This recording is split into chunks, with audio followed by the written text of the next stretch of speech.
Amy was Leah's talking. Now, this is the Black Lives Matter section where I talk about people whose lives were unjustly taken. So they were covering Lavena Johnson. So Lavena Lynn Johnson was a private first class in the United States Army, whose death was officially ruled as suicide. So she was the daughter of Dr. Johnson, a service veteran, and Linda Johnson. Johnson was born and grew up in Florissant, Missouri. She was 5'1", an African American honor student.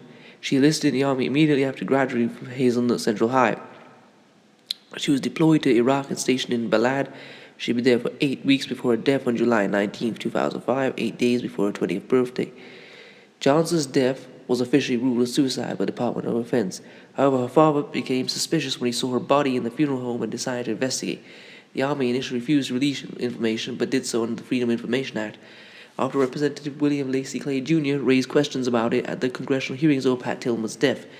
The autopsy report reveals photographically Johnson had a broken nose, black eye, loose teeth, burns from a corrosive chemical on her genitals, and a gunshot wound that seemed inconsistent with suicide. Several reporters have suspected that the chemical burns would destroy DNA evidence of a rape.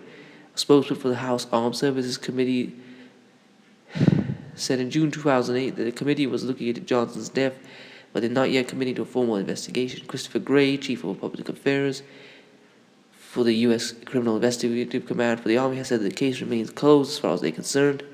Following February 2007 KMOV news report on Johnson's death, an online petition to draft the House Armed Services Committee at the Senate Armed Services Committee was launched, closing with 37,319 supporters. This was followed by the creation of official Lavena Johnson website dedicated to developments impounding a new Army investigation of her death.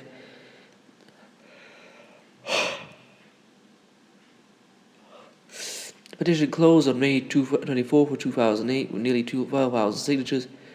Preparations are being made for delivery to the two committees. In July 2008, the online black activist group Color of Change launched another online petition.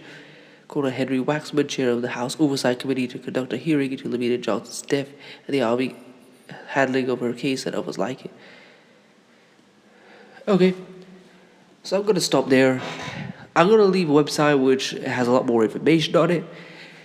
And I just want to finish this. Look, since the days of Crispus Attucks, black people have joined the Army and have fought for this country and died in huge numbers and have never received anything for it.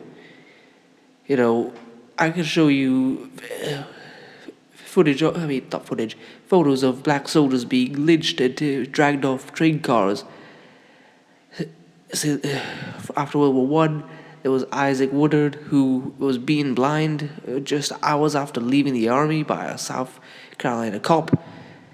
And even to this day, with this Lavena Johnson. Now, let's hope and pray that Lavena Johnson's family can get justice. And, and also, I want every person who is listening, if you're a black person in America, do not enlist in the Army. If you know anyone who's going to, tell them to not do it. And if you are in the Army, hand in your resignation. You need to make like that film and get out. Okay? Please comment, rate, share, and subscribe. If you want to support this channel, I'll leave the PayPal in the description. You can find my Instagram in there as well. Peace, family.